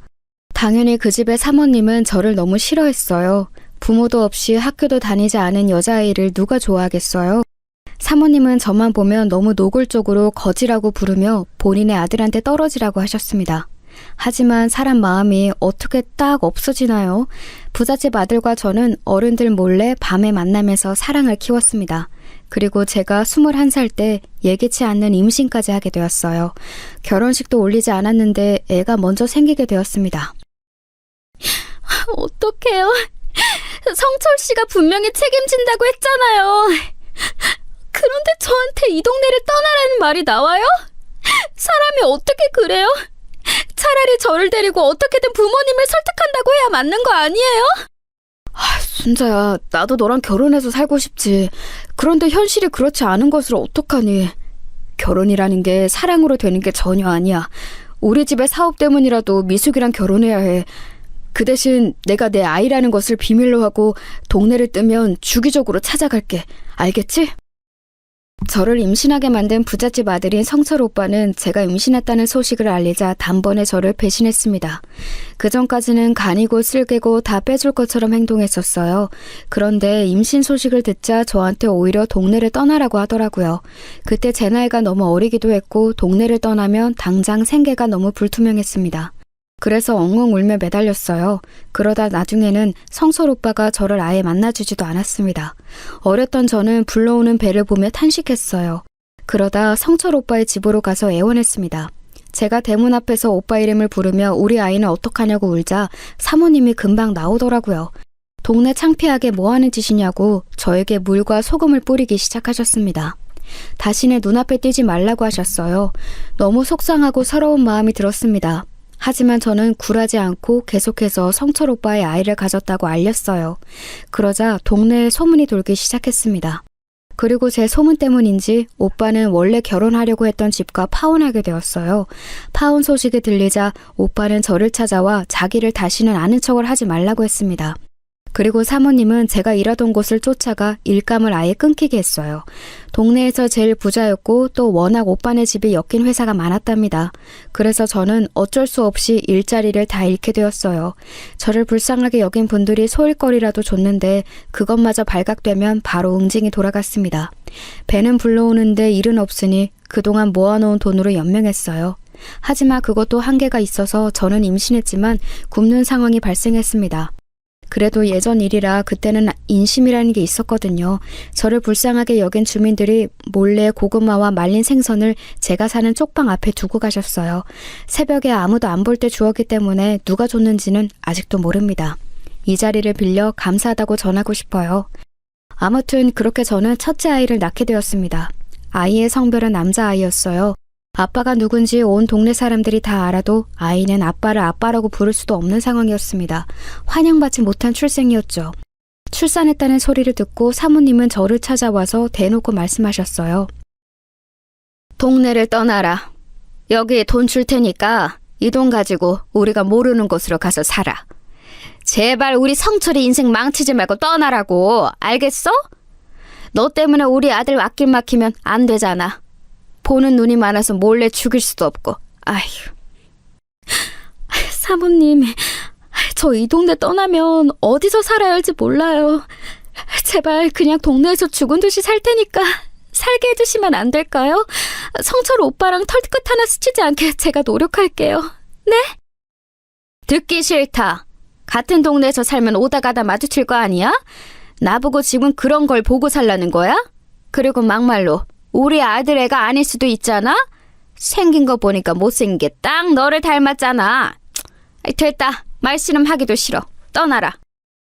사모님은 저에게 봉투를 건네며 당장 동네를 떠나라고 하셨어요. 저는 그래도 평생 살았던 고향인데 떠나기가 싫었지만 돈의 액수를 보고 어쩔 수 없이 떠나게 되었습니다. 어차피 고향에 계속해서 있어도 사모님이 장악해서 제가 일할 곳도 전혀 없었거든요. 고마웠던 분들에게 마지막으로 인사하고 저는 갓 태어난 신생 아들을 데리고 근처 도시로 가게 되었습니다. 그리고 거기서 새 출발을 하게 되었어요. 일단 아이가 너무나도 어려서 당장 일을 구할 수는 없었습니다. 여관에서 사모님이 주신 돈으로 지내면서 살았어요. 그러다 이제 돈이 점점 떨어져서 일을 반드시 구해야 하는 상황으로 왔습니다. 저는 일단 급한 대로 아이를 업고 나가서 일을 구했어요. 하지만 가는 곳마다 제 아이가 신생아라 다 거절하더라고요. 그렇다고 신생아를 데리고 공장에 들어갈 수도 없었습니다. 마지막에 지푸라기라도 잡는 심정으로 어느 부잣집 앞에 섰던 저는 입주 가정부로 일할 수 있게 해달라고 빌었어요. 말 그대로 아이를 업고 엉엉 울며 빌었습니다. 그때 날씨가 겨울이었는데 눈을 맞으며 비니까 그 집 사모님이 저를 안쓰럽게 여겨 가정부로 받아주셨어요. 그렇게 저는 가정부의 삶을 시작하게 되었습니다. 부잣집이었고 그 집에는 아들이 2명 있었어요. 각각 4살, 3살이었습니다. 그 집 아들들이 어려서 사모님은 제가 더 안쓰럽게 보였나 봐요. 부엌에 딸린 방을 내어주며 거기서 생활을 시작하게 되었습니다. 가정부 일을 하며 받은 돈은 많지 않았지만 다른 선택권이 전혀 없었기에 힘들어도 꾹 참고 일했어요. 집안일은 그렇게 힘들지는 않았는데 사모님의 기분을 맞추는 게 너무 힘들었습니다. 사모님은 본인의 기분이 좋으면 저에게 아주 상냥하게 대하셨어요. 반면 기분이 좋지 않으면 괜한 트집을 잡으셨습니다. 상당히 기분파라 하루에도 몇 번씩 기분이 바뀌는 사모님을 보며 최대한 거슬리게 행동하지 않으려고 노력했어요. 그래도 시간이 흐르면서 어느 정도 사모님의 기분을 파악할 수 있어 다행이었습니다. 다른 것들은 다 괜찮았는데 제가 버티기 제일 힘들었던 것은 바로 우리 아들을 그 집에서 키우는 거였어요. 남의 집에서 가정부로 일하면서 육아하는 것은 생각보다 더 비참한 일이었답니다. 저는 우리 아들을 안아주었던 경험보다 그 집의 아이들을 안아주었던 날이 더 많거든요. 사실 이때를 생각하면 우리 아들에게 지금도 미안한 마음이 들어요. 순자야, 우리 아이들 먹으라고 내가 바나나 사왔는데 그걸 너희 아들 먹이면 어떡해? 내가 너희 아들 여기서 살게 해준다고 그게 우리 아들들처럼 똑같이 키우라는 말은 아니잖아? 사람이 눈치가 있어야지, 안 그래? 사모님 죄송해요. 제가 먹이려고 한 건 아닌데 아들이 배고파서 형들 거 빼앗아 먹었나 봐요. 아이고, 다시는 이런 일 없도록 제가 노력할게요. 너무 죄송합니다. 재성아, 형들 간식 네가 먹으면 안 돼. 아이들이 자라면서 받는 차별은 점점 더 심해졌어요. 물론 당연히 저는 가정부였고 우리 아들은 가정부의 아들이니 똑같이 대우받을 수는 없었습니다.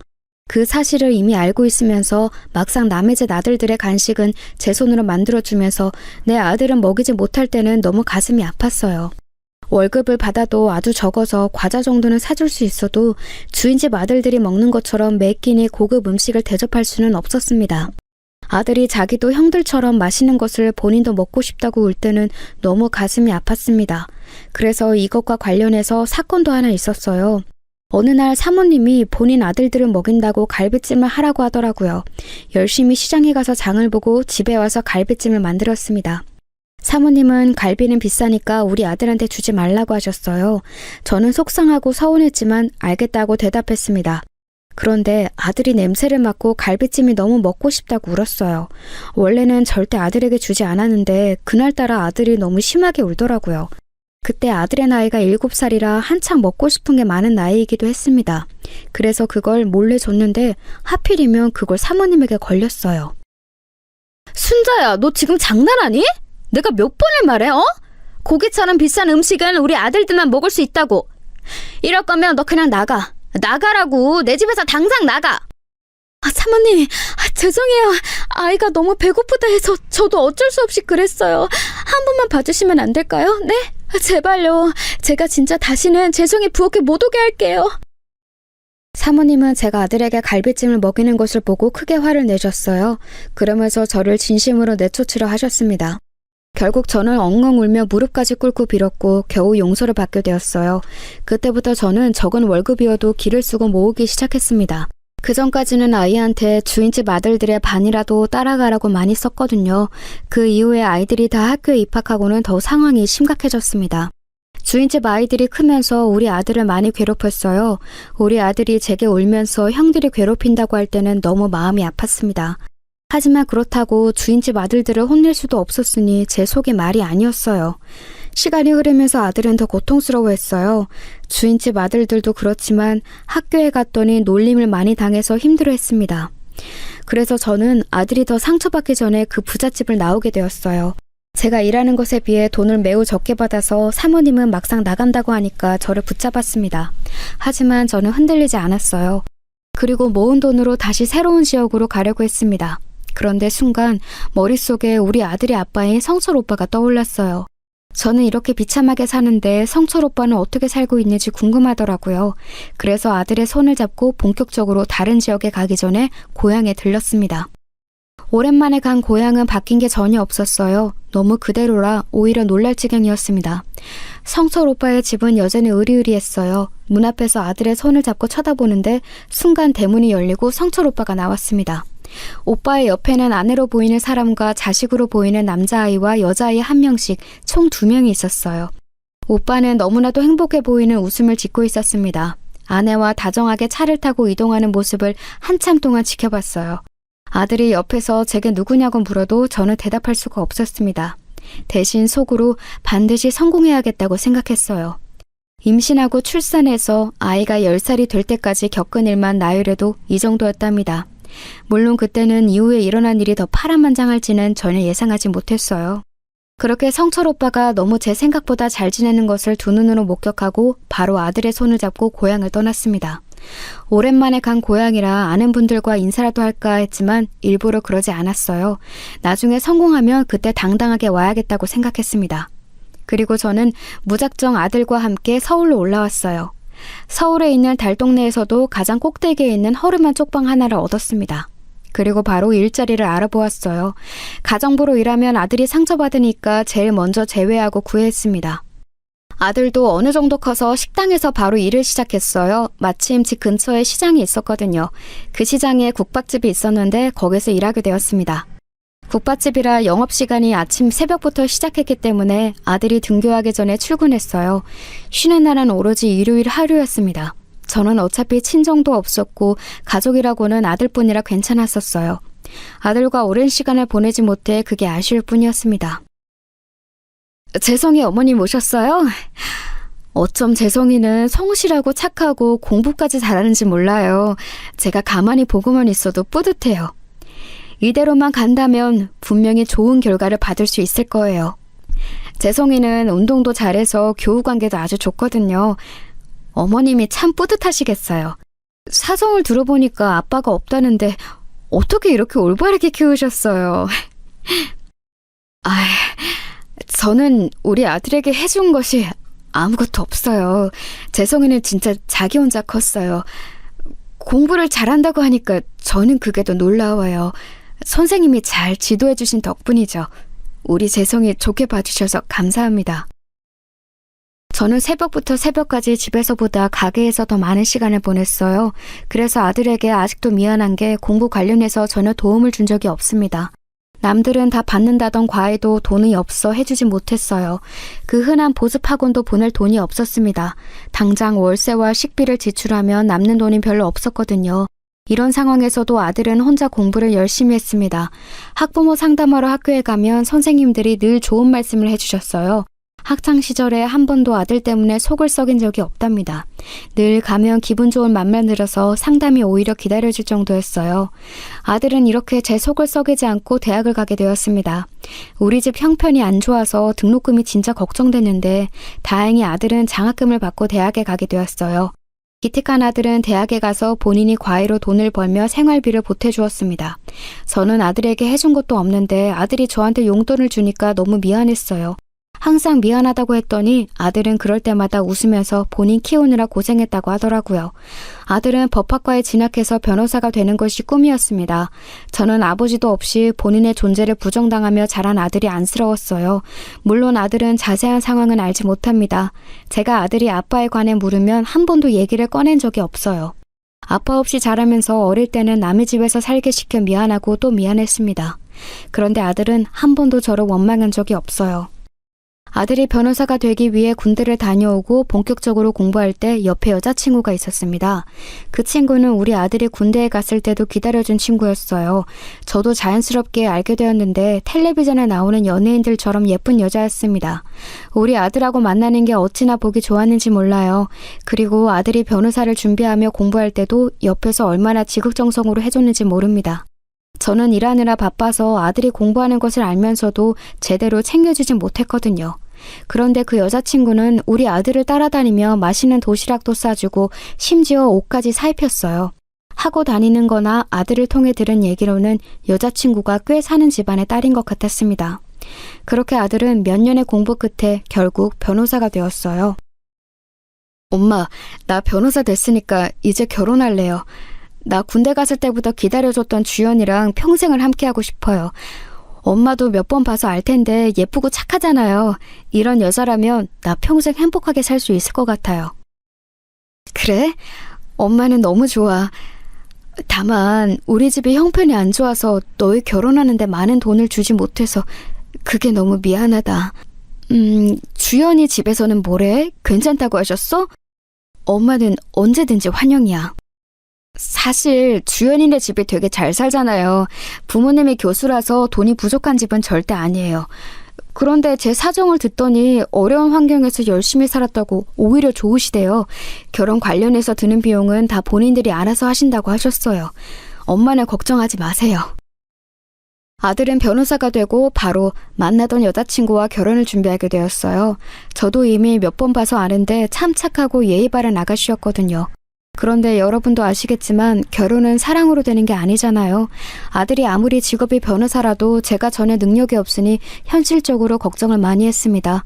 저도 이런 경우를 대비해서 돈을 모으긴 했는데 턱없이 부족했거든요. 그런데 그런 걱정은 사돈을 뵙고 사라지게 되었습니다. 상견례 때는 너무 긴장해서 속이 울렁거릴 정도였어요. 저는 제가 결혼식도 올리지 못하고 아들을 낳아서 상견례 자체를 해본 적이 없잖아요. 친정 부모님도 안 계셔서 오로지 가족은 우리 아들뿐이었어요.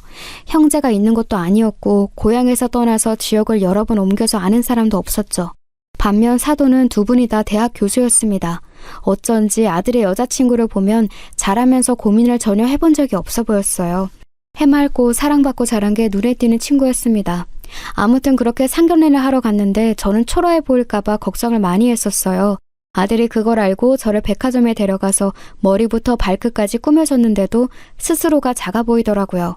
그런데 다행히 사돈께서 저를 너무 환영해 주셨습니다. 우리 아들 칭찬을 계속해서 하더라고요. 저는 아들에게 해준 것도 없는데 학창시절 선생님들부터 사돈까지 다 제가 잘 키웠다고 해주셔서 얼마나 황송했는지 모릅니다. 결혼식에 들어가는 비용이나 신혼집은 본인들이 알아서 하겠다고 저한테 신경 쓰지 말라고 하는 모습을 보고 참 감사했어요. 필요 없는 예단이나 예물을 생략하고 그렇게 결혼식을 올리게 되었습니다. 저는 아들이 결혼하면 평생 이제 걱정을 안 할 줄 알았어요. 하지만 그건 제 착각이었다는 것을 결혼식 후에 알게 되었습니다. 아들 부부는 신혼여행을 다녀와서 저를 바로 보러 왔어요. 며느리는 어찌나 삭삭한지 저를 위한 가방을 사왔다고 주더라고요. 어차피 들고 갈 곳도 전혀 없는데 마음이 너무 예뻤습니다. 결혼하고 며느리는 집에서 학생들을 가르쳤어요. 전공이 바이올린이었는데 저도 연주를 들어봤더니 너무 훌륭했습니다. 아들이 결혼하고 한동안 저는 아주 행복했어요.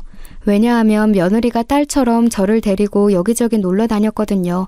덕분에 며느리의 어머니인 사돈까지 셋이서 여행도 다닐 정도였습니다. 사돈은 성격이 매우 온화하고 밝은 분이셨어요. 가만히 보고 있으면 모녀가 참 예뻤습니다.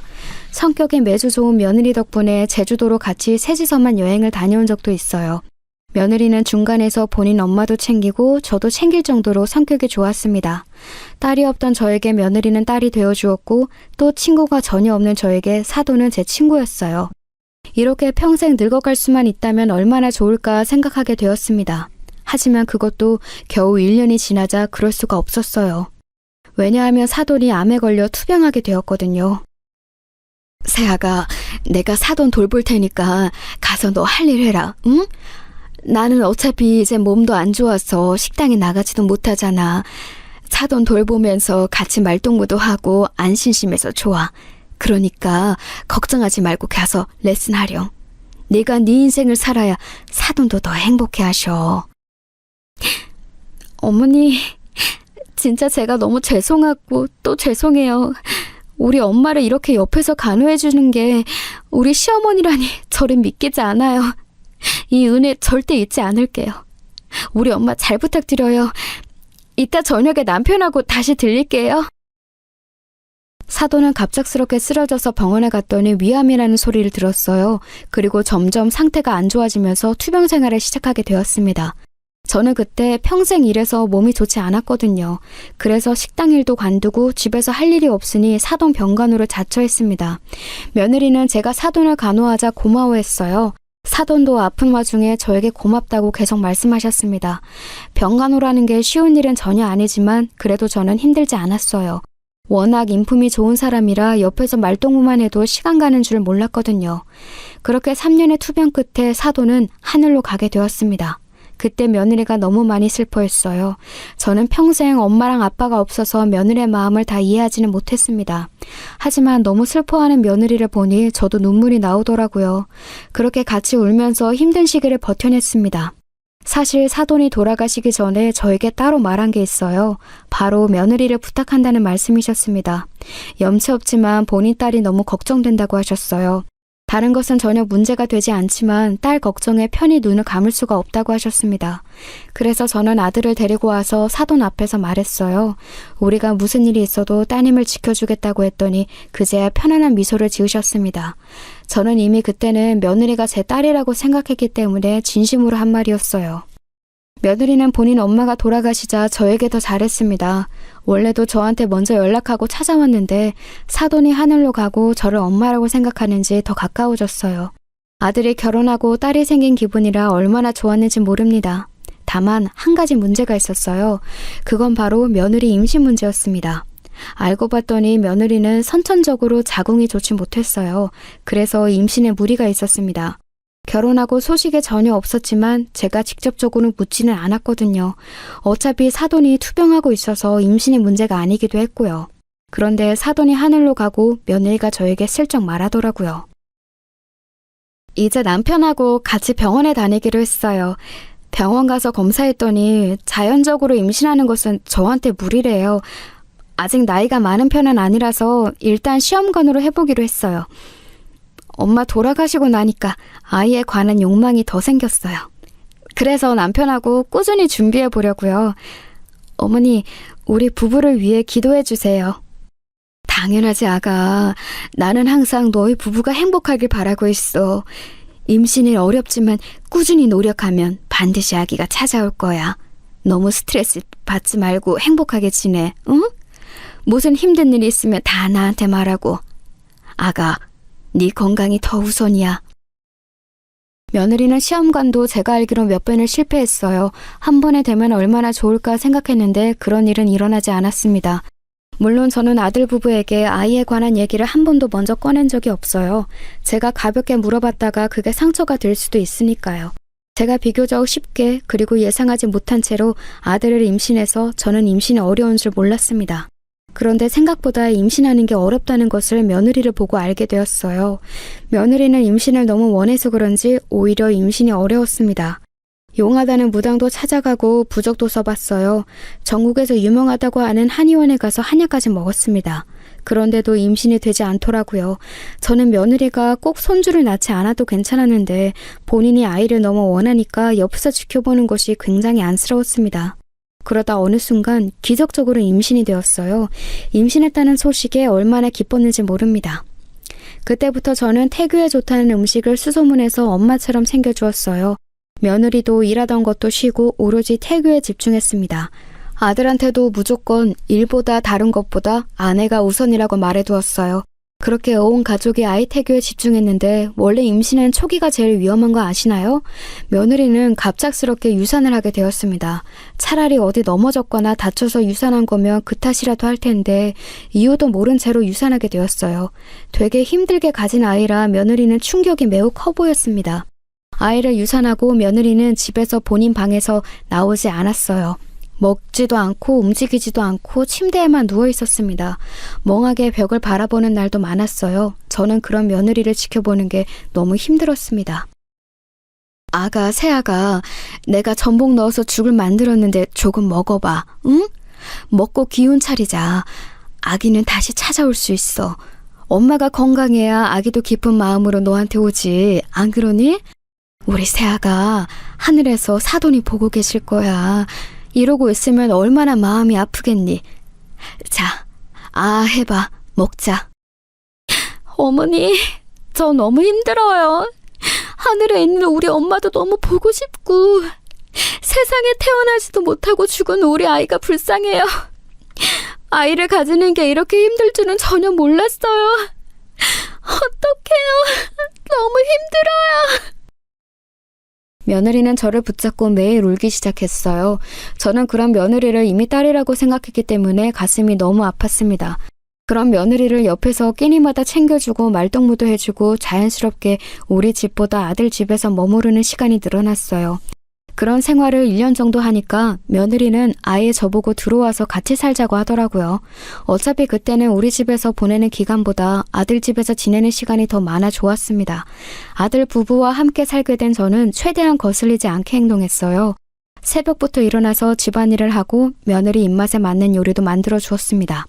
아들이 우스갯소리로 본인 엄마가 아니고 며느리 엄마 같다고 말할 정도였어요. 유산하고 많이 힘들어했던 며느리는 상담도 여러 차례 받았습니다. 그리고 다시 조심스럽게 임신을 준비했어요. 이번에는 전처럼 너무 신경을 많이 쓰지 않고 거기에만 매달리지 않으려고 노력했어요. 그래서 바쁜 아들과 사돈 어른을 대신해서 제가 며느리를 데리고 여행도 많이 다녔습니다. 며느리도 저를 엄마처럼 생각하기 시작했어요. 둘이 제주도에 가서 바다를 보며 많은 얘기도 나누었습니다. 그렇게 마음을 비우고 편안한 상태로 있자 바로 임신이 되었어요. 이번에는 너무 태교에 매달리지 않기로 약속했습니다. 확실히 며느리의 표정도 예전보다 훨씬 가벼워 보였어요. 입덧이 있는 편이었던 며느리는 오로지 제 음식만 멀쩡하게 먹었습니다. 식당에서 사 먹는 것은 냄새를 맡는 것조차 힘들어했어요. 그래서 임신한 내내 제가 시장에서 직접 장을 보고 요리를 해주었습니다. 냉장고에 들어갔다 나온 음식을 먹이기 싫어 끼니마다 새로 해서 요리했어요. 유산하고 살이 너무 많이 빠져서 뼈가 앙상했던 며느리는 덕분에 살이 붙기 시작했습니다. 우스갯소리로 며느리가 저 때문에 돼지가 됐다고 웃을 정도였어요. 저는 그렇게 살이 오른 며느리를 보며 뿌듯한 기분이 들었습니다. 진짜 이때는 우리 아들보다 며느리에게 신경을 썼어요. 돌아가신 사돈에게도 떳떳하게 말할 수 있을 지경이었습니다. 어머니, 아들이에요. 저는 성별은 아무 상관이 없지만 아빠가 아들이라고 하니까 좋아하셨어요. 힘들게 가진 아이라 너무 애틋해요. 하늘에 있는 우리 엄마도 좋아하시겠죠? 아들을 낳고 나니까 진정한 어른이 된 기분이에요. 아들을 위해서라면 그 어떤 것도 할 수 있을 것 같아요. 아들이니? 축하한다.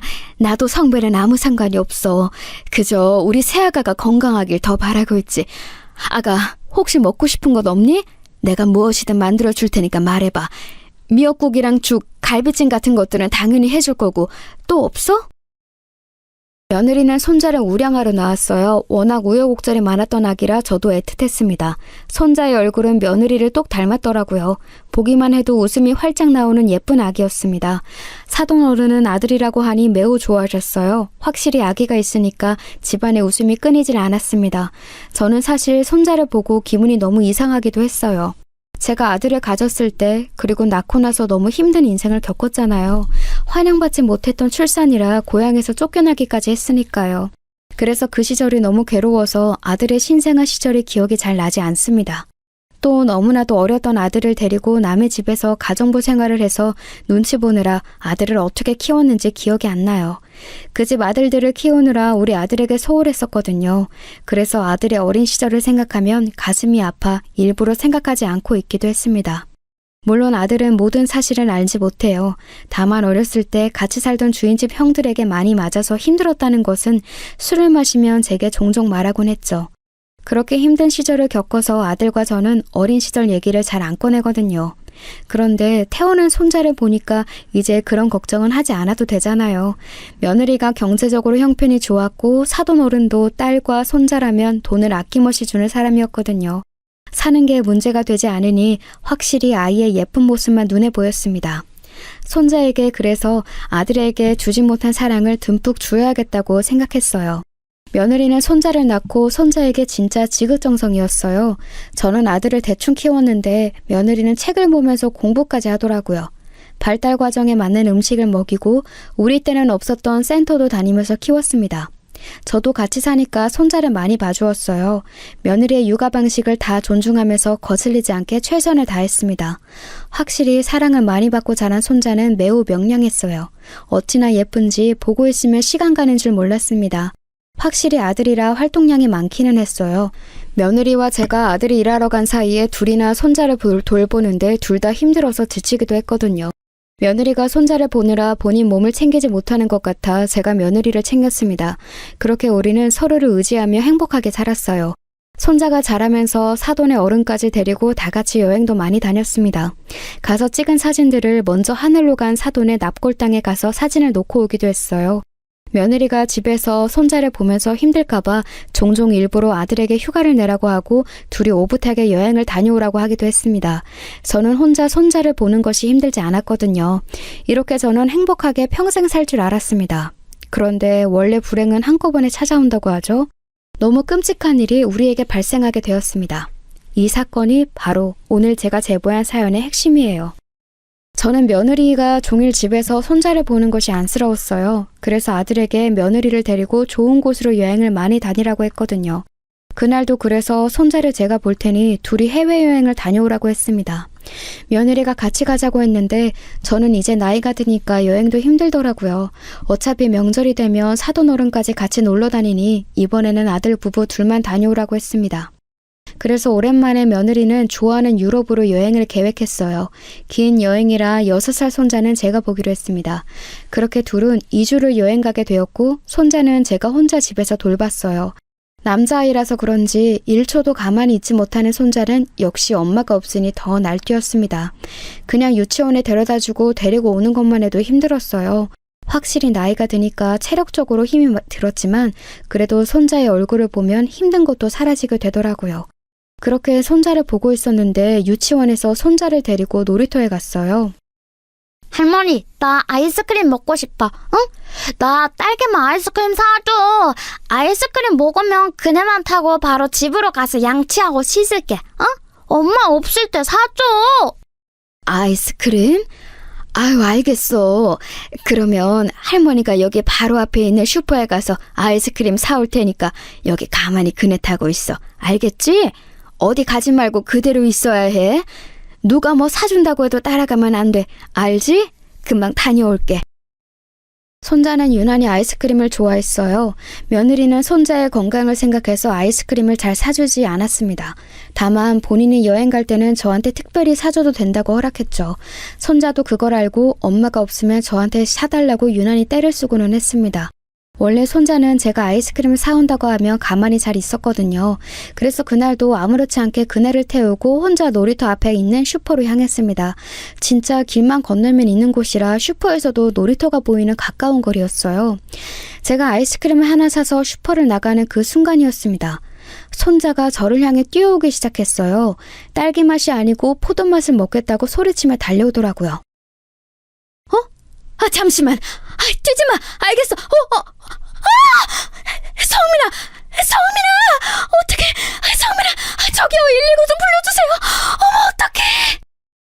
손자는 저를 보고 달려오다 그만 사고가 나게 되었습니다. 슈퍼로 배달 오는 트럭과 부딪혔거든요. 저는 바로 트럭으로 달려가서 밑에 가서 손자를 보았어요. 손자는 그때까지는 아직 의식이 있던 상태였습니다. 119를 불러서 병원으로 향하는데 평소에 제가 종교가 없지만 하느님과 부처님 온갖 신들에게 다 빌었어요. 제발 목숨만 살려달라고 얼마나 빌었는지 모릅니다. 병원에 갔더니 의사가 보자마자 바로 수술실로 데려갔어요. 저는 수술실 앞에서 벌벌 떨며 문이 열리길 기다렸습니다. 그리고 아들 부부에게 연락했어요. 하필 유럽이라 제대로 연락이 되지 않더라고요. 급한 대로 사돈 어른에게 연락해서 병원으로 오라고 했고 마침내 아들과 며느리와 연락이 되었습니다. 나중에 아들에게 듣기로 며느리가 손자 소식을 듣고 거기서 정신을 잃고 쓰러졌다고 하더라고요. 바로 비행기표를 끊어 한국으로 오는 아들 부부의 연락을 들었어요. 현실이 믿기지 않아 눈물도 나오지 않았습니다. 손자는 수술이 매우 길었어요. 수술실 앞에서 사돈 어른하고 둘이 초조하게 문이 열리기를 기다렸습니다. 그리고 아들 부부가 도착하기 전에 수술이 끝났고 의사가 나와 말했어요. 죄송합니다. 환자가 너무 어려서 수술을 견디지 못했어요. 이대로 더 수술을 진행하면 아이에게 못할 짓인 것 같습니다. 본인이 너무 힘들어요. 이만 보내주는 게 맞는 것 같아요. 지금 의식도 없습니다. 사돈 어른은 저 소리를 듣고 그 자리에서 풀썩 주저앉으셨어요. 그러더니 목 놓아 울기 시작했습니다. 사돈 어른이 우는 것을 저는 그때 처음이자 마지막으로 보았어요. 그렇게 아들 부부가 도착했을 때는 이미 손자는 하늘로 간 뒤였습니다. 공항에서 바로 달려온 며느리는 얼굴이 눈물로 뒤덮여 있었어요. 죽은 손자를 붙들고 며느리는 한참 울었습니다. 듣기가 너무 힘들 지경이었어요. 아들도 오열하고 다들 우는데 저만 눈물이 나오지 않았습니다. 죄책감이 들어서 울면 안 될 것 같았거든요. 그렇게 장례식을 하는데 현실이 믿기지 않고 꿈 같았습니다. 며느리는 장례를 치르는 동안 몇 번을 쓰러졌어요. 목 놓아 울다 지쳐 쓰러지는 것을 반복했습니다. 장례가 끝나고 집에 와서 며느리는 침대에 누워 아무것도 하지 않았어요. 그런 며느리가 걱정되어 죽을 끓여갔더니 죽그릇을 던지더라고요. 어머니가 우리 성민이를 제대로 보고 있었으면 이런 일 없었잖아요. 왜 손자를 죽여요, 네? 도대체 왜 어린아이를 혼자 놀이터에 두냐고요? 겨우 6살인데. 손잡고 같이 슈퍼에 갔어야지 왜 그랬냐고. 내 아들 살려내라고. 며느리는 제 얼굴을 보면 계속해서 원망하며 화를 냈습니다. 저는 그런 며느리를 이해했어요. 워낙 힘들게 유산까지 했다가 다시 생긴 아이잖아요. 게다가 유일한 자식이었고요. 제가 봐줄 테니까 마음 놓고 여행을 가라고 했는데 생긴 일이라 얼마나 미안했는지 모릅니다. 며느리한테도 그리고 죽은 손자한테도 너무 미안해서 죄책감이 들었어요. 집을 둘러보면 손자의 흔적이 가득 남아 있었습니다. 냉장고를 열면 손자에게 주려고 사놓았던 간식도 많았어요. 거실에는 손자의 장난감이 가득했습니다. 저도 도저히 괴로워서 있을 수가 없더라고요. 아들도 손자가 죽고 잠을 못 자고 거실에서 손자 장난감을 만지며 우는 날이 많았어요. 손자가 떠난 후에 다들 너무 힘들어했습니다. 저는 며느리에게 너무 미안해서 같이 살 수가 없더라고요. 그래서 아들에게 말하고 혼자 고시원에서 살고 있었는데 며칠 뒤에 아들이 저를 찾아와서 말했습니다. 엄마, 나 이혼하기로 했어요. 아내가 도저히 한국에서 못 살겠대요. 장인어른이 미국으로 넘어간다고 하셨는데 따라가기로 했다고 이혼하자고 하더라고요. 한국에서 살면 자꾸 아들 생각이 나서 살 수가 없대요. 그래서 합의 이혼하기로 했어요. 엄마, 나 너무 힘들어요. 그러니? 그렇구나. 엄마가 우리 아들한테도 참 미안하다. 나 때문에 이렇게 일이 일어났어. 너무 미안해. 진짜 내가 다 잘못이다. 나 때문에 이렇게 된 거야. 미안하다. 며느리는 도저히 이 슬픔을 견디지 못하고 그대로 미국으로 가게 되었습니다. 아들에게 이혼을 요구했고 아들은 그 이혼을 받아들였어요. 저를 원망하는 며느리는 떠날 때까지 제 얼굴을 보지 않았습니다. 저도 죄책감이 너무 커서 며느리에게 연락을 먼저 못하겠더라고요. 그렇게 며느리는 미국으로 가서 연락이 끊기게 되었습니다. 손자가 죽고 힘들어하던 우리 아들은 이혼하고 아내까지 잃자 너무 많이 괴로워했어요. 잘 다니던 회사도 그만두고 혼자 집에서 술만 마시더라고요. 그런 아들을 보며 너무 미안해서 제가 세상에서 사라지고 싶었습니다. 아들이 그래도 그동안 모은 돈이 있어 몇 년은 그걸로 버텼어요. 그런데 아들은 날이 갈수록 증상이 심각해졌습니다. 술을 물처럼 마시면서 살았어요. 몽유병도 걸리고 불면증의 온갖 정신적인 이상 증상은 다 나타났습니다. 어느 날은 허공을 바라보며 헛소리까지 하더라고요. 혼자서만 그러면 상관이 없는데 급기야 집을 나가 주민들에게 욕까지 했습니다. 멀쩡하게 변호사로 활동하다 저렇게 된 게 다 제 탓이었어요. 제가 손자만 잘 돌봤으면 그런 일은 일어나지 않았을 거잖아요. 너무 미안해서 그런 아들에게 절대 뭐라 하지 못하겠더라고요. 아들이 모은 돈으로 결국 아들의 병원비로 다 쓰게 되었습니다. 강제로 병원에 입원시켰는데 돈이 만만치 않더라고요. 대출을 받아 메꾸고 제가 늙은 몸으로 건물 청소도 하면서 병원비를 해결했어요. 그렇게 시간이 흐르고 흘러 10년이 흐르게 되었습니다. 10년이 지나니 아들은 예전보다 괜찮아져서 입원은 하지 않아도 되었어요. 하지만 예전처럼 정상적으로 변호사 일을 계속할 수는 없었습니다. 그래도 겉으로만 보면 멀쩡한 사람처럼 보여 그나마 다행이었죠. 하루 벌어 하루 먹고 사는 형태로 힘들게 살고 있었어요. 빚은 늘어났지만 아들이 조금씩 정상적인 사람처럼 행동해서 다행이라고 생각했습니다. 물론 사는 게 쉽지는 않았어요. 배가 고파도 먹고 싶은 것을 다 먹을 수는 없었습니다. 며느리와 살던 집은 며느리 명의라 아들과 작은 원룸에서 둘이 살았어요. 그러던 어느 날이었습니다. 우리 집 앞에 어떤 택배가 와 있었어요. 시킨 게 없는데 택배가 와서 의아했는데 제 앞으로 온 택배더라고요. 그리고 그 택배를 열고 저는 너무 놀라 아무 말도 할 수가 없었습니다. 택배 안에 뭐가 있었는지 아세요? 바로 제가 손자를 키우면서 쓴 육아 일기장이 있었어요. 손자가 태어나고 저는 아들을 다시 키우는 기분이 들었다고 했잖아요. 제가 해줄 수 있는 것은 딱히 없어서 흘러가는 시간이 아까워서 매일 일기를 썼습니다. 아기가 자라면서 일부러 사진을 많이 찍었는데 그걸 다 기록했거든요. 며느리는 그런 손재주가 없다면서 제가 쓴 육아일기를 참 많이 좋아했어요. 손자가 죽고 당연히 유품 정리할 때 버린 줄 알았는데 그게 택배로 온 거였습니다. 그렇다면 이 택배는 며느리가 보낸 거잖아요? 자세히 보니 편지가 하나 있더라고요. 어머님, 저 며느리예요. 그동안 잘 지내셨어요? 세월이 흘러 10년이 지났네요. 너무 괴롭고 힘들어서 도망치듯 미국으로 와서 지냈어요. 처음에는 한국을 떠나면 모든 것이 괜찮아질 줄 알았는데 그렇지 않더라고요. 와서 새로운 사람을 만나려고 해도 쉽지 않았습니다. 그리고 그동안 제 인생을 돌이켜봤는데 어머님이 저한테 베푼 사랑이 얼마나 위대했던 것인지 깨닫게 되었어요.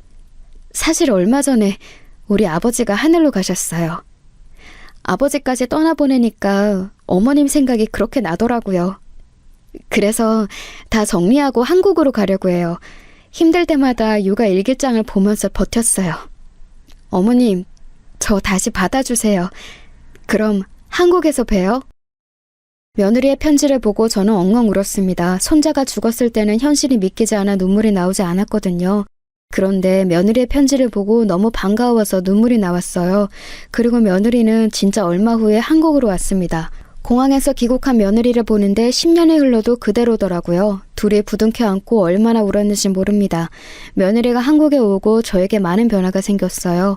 사돈 어른의 막대한 재산을 물려받은 며느리는 바로 우리와 함께 살기 시작했습니다. 아들도 며느리가 한국에 오자 갑자기 상태가 괜찮아졌어요. 술도 더 안 마시고 잠도 잘 자는 모습을 보고 며느리에게 고마웠어요. 10년 동안 미국에서 혼자 생각했어요. 어머님이 우리 엄마 병간에 해줬던 거랑 우리 아들 얼마나 사랑으로 돌봐주셨는지 누구보다 제가 더 잘 알아요. 아들이 죽고 제정신이 아니라 어머님께 원망했던 제 자신이 부끄러웠어요. 우리 남은 인생은 서로 의지하며 살아요. 내 부주의로 사고가 발생해서 얼마나 미안했는지 몰라. 그렇게 손자를 보내고 나도 죄책감에 사는 게 너무 힘들더라. 나는 이미 너를 내 딸이라고 생각해. 이제 우리 행복하게 살자. 며느리 덕분에 가난에서 탈출해서 빚도 다 갚고 지금은 행복하게 살고 있답니다. 아들하고 며느리는 다시 재혼하는 절차를 밟지는 않았지만 같은 집에서 예전처럼 부부관계로 살고 있어요. 아들은 상태가 점점 괜찮아져서 이제는 정상인으로 보여요. 곧 있으면 다시 복귀해서 일도 할 수 있을 것 같습니다. 여러분, 우리 셋은 평생 이렇게 서로 의지하며 살려고 합니다. 사실 저는 손주 생각이 계속 나서 입양 얘기도 나왔는데 그냥 마음을 접었어요. 우리끼리 사는 게 더 좋을 것 같거든요. 며느리와 내일은 미리 가신 사돈 부부와 손자에게 가보려고 해요. 하늘에서 우리를 지켜보고 있을 거라고 믿습니다. 여기까지가 제 사연인데 여러분 어떻게 들으셨나요? 제 얘기 들어주셔서 진심으로 감사합니다.